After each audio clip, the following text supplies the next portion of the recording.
بسم الله والحمد لله والصلاة والسلام على رسول الله. Ikhwani, salam alaikum. Donc, comme tous les soirs, nous nous retrouvons avec vous pour partager ensemble des moments de science, des moments de connaissance. Et masha'Allah, depuis le premier jour du Ramadan jusqu'à aujourd'hui, on a constitué un certain bagage. Cheikh Barakallahu Fik. Donc, on peut dire que ceux qui nous suivent régulièrement, et moi personnellement, avec ta permission, on commence à disposer d'un certain nombre d'enseignements qui sont, masha'Allah, il suffit juste de commencer. Nous sommes dans un bienfait, ni'ma alhamdulillah, commencer à les mettre en pratique. Petit à petit, chacun selon son rythme, selon ses capacités, mais progresser. Il faut progresser dans la pratique. Barakallahu fik. Cheikh, tafadhal. Barakallahu fik, akhi Mustafa, shukran jazilan. الصائمون القائمون السلام عليكم ورحمة الله وبركاته. تقبل الله منا ومنكم الصيام وجعلنا من العتقاء من النار آمين في هذا الشهر الفضيل. آمين. لازلنا دائما كما قال أخي مصطفى مع الباقة الإيمانية، نداءات الرحمن لأهل الإيمان، واليوم نقف مع نداء آخر الذي يقول فيه ربنا عز وجل في محكم تنزيله دائما في سورة النور. قلنا سورة النور من أعظم سور القرآن الكريم، شاملة على الكثير من الآداب والأحكام أخي مصطفى. الصائمون القائمون أيضا. إذن يقول الله عز وجل: يا أيها الذين آمنوا لا تتبعوا خطوات الشيطان ومن يتبع خطوات الشيطان فإنه يأمر بالفحشاء والمنكر ولولا فضل الله عليكم ورحمته ما زكى منكم من أحد أبدا ولكن الله يزكي من يشاء والله سميع عليم. صدق الله وبلغ رسوله. إذن نتكلم اليوم مع حضراتكم أخي أيها الصائمون أيها القائمون أخي مصطفى على العدو اللدود للإنسان. هذا هو العدو اللدود، ما كانش عدو الذي توعد الإنسانية جمعاء والمسلمين والمؤمنين بأنه سوف يكون في حرب ضروس معهم لكي يدخلهم إلى نار جهنم. تعرفوا السبب أخي مصطفى أن إبليس كان في الجنة. نعم. كان في الجنة، كان يتنعم، لكن لما جاء الأمر الإلهي الله عز وجل لما أمر الملائكة بالسجود، وإذ قلنا للملائكة اسجدوا لآدم فسجدوا إلا إبليس أبى، ولأنه إبليس لم يكن من الملائكة طبعا. إبليس من كان في مع الملائكة حاضرا حينما قال له اسجدوا لآدم، فإبليس حسدا هذه المعصية التي عصي بها الله عز وجل. المعصية الأولى هي الحسد والكبر والعياذ بالله. حسد وتكبر. حسد أولا ابن آدم، هذا يقول لك كيفاش ابن آدم هذا مخلوق من طين وأنا الذي مخلوق من نار، أنا نولي نسجد للواحد أنا خير منه. الحسد وين؟ فامتنع عن السجود فكان مصيره الخلود في النار. أخي مصطفى، كان مصيره الخلود في النار. ماذا قال لله عز وجل؟ وش قال؟ أقسم برب العزة،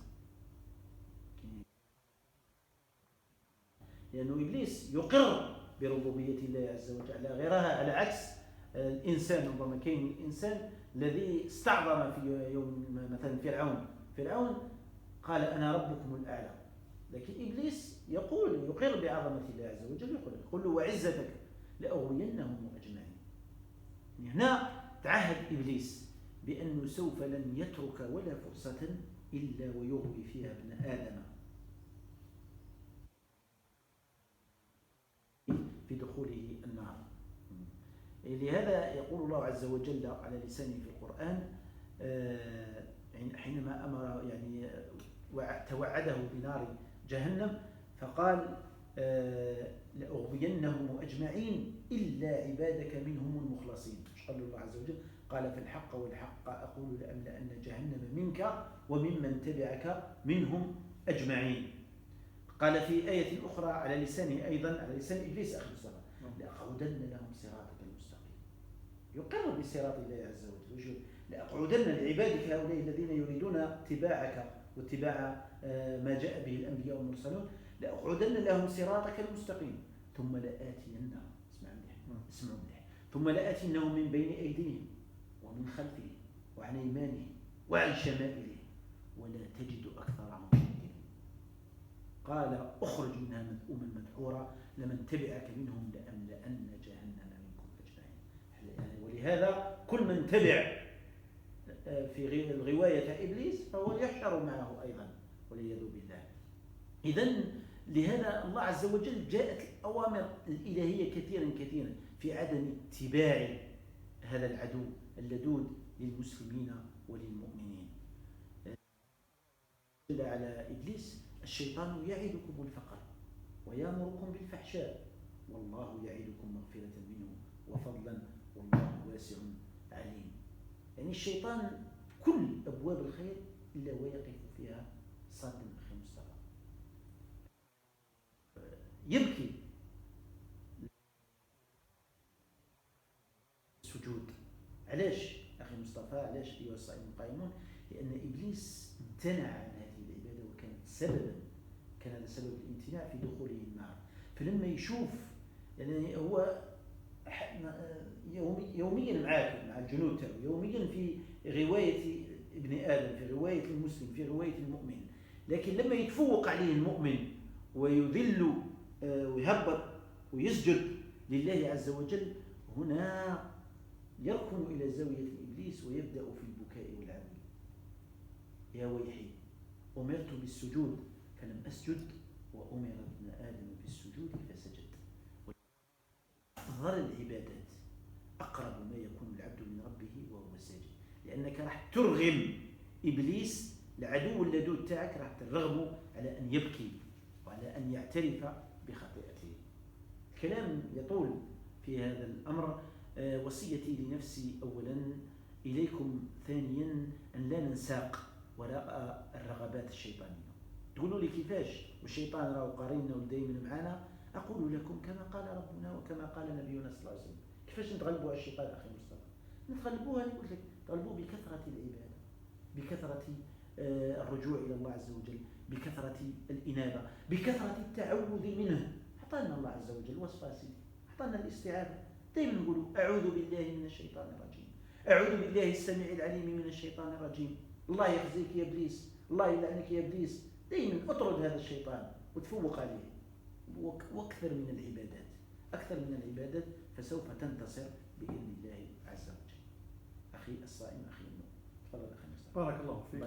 Donc pour poursuivre dans les appels que Dieu envoie aux porteurs de foi, aujourd'hui, ce soir, Cheikh Bachir nous propose de méditer un verset, le verset 21 de Surat An-Nur. Ô vous qui avez cru, ne suivez pas les pas du diable. Quiconque suit les pas du diable doit savoir que le diable lui ordonne la turpitude et le blâmable. Vous n'avez pas la grâce d'Allah envers vous et sa miséricorde, bien sûr. Nul d'entre vous n'aurait jamais été purifié. Mais Allah purifie qui il veut et Allah est audient et omniscient. Donc c'est un moment que Cheikh a consacré à nous décrire le comportement, la mission du diable. Le diable, on peut dire diable, Satan, oui. Satan, Shaitan, donc qui est l'ennemi principal de l'être humain. C'est notre ennemi principal, il ne faut pas qu'on l'oublie. Et cet ennemi, ce qu'il a de particulier, c'est qu'il a déclaré la guerre à l'humain. Il a juré, il a promis qu'il va détourner tous ceux qui seront prêts à le suivre pour les mettre dans l'enfer. Et cela s'est passé, donc à l'origine, le diable était au paradis avec les anges. Et donc lorsque Dieu a commandé aux anges et au diable de se prosterner devant Adam quand il a été créé.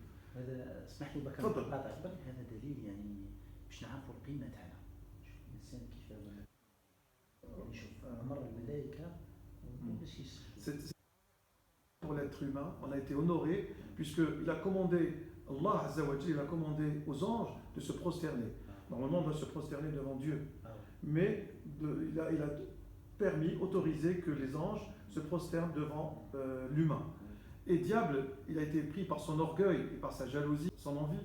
Il a dit, moi je ne vais pas me prosterner. Et les anges l'ont fait.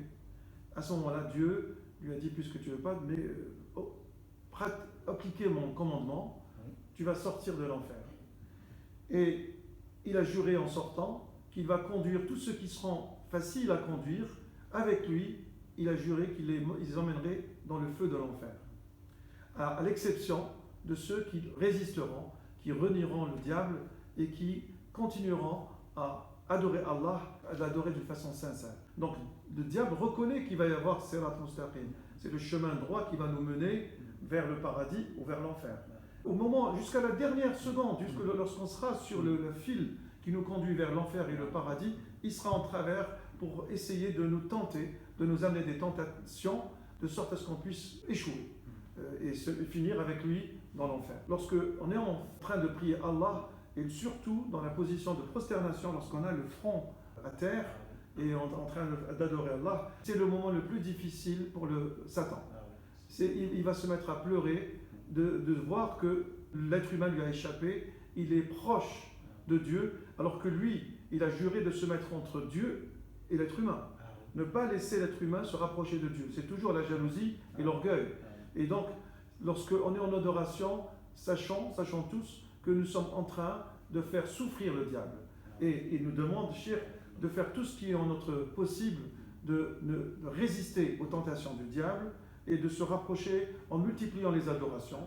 ذكرتني معليش المشكل انه ابليس غدا يوم القيامه راح يتنكر، هو اللي راح يتنكر الاتباع تاعو كامل، راح ما يستعرفش بهم. ربي واش يقول؟ فلما قضي الامر قال ان الله، واش يقول ابليس للاتباع تاعو اللي يتبعوه؟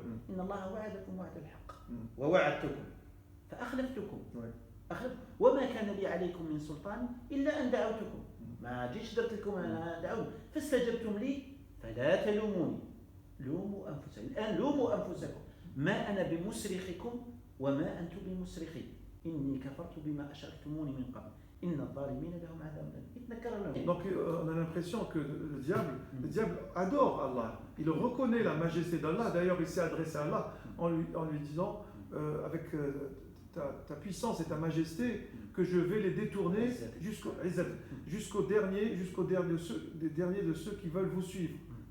À ceux-là je les prendrai avec moi à l'enfer.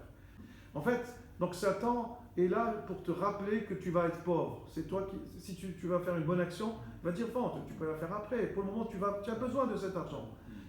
Remets cet argent dans ta poche parce que tu seras sans rien, tu n'auras pas d'argent. C'est mieux de cumuler les avoirs, plutôt que de les dépenser sur la voie de Dieu. هذا يجرنا أيضا إلى شيطان الإنس. كاين والعياذ بالله أناس داو المهنة تاع الشيطان والعياذ بالله.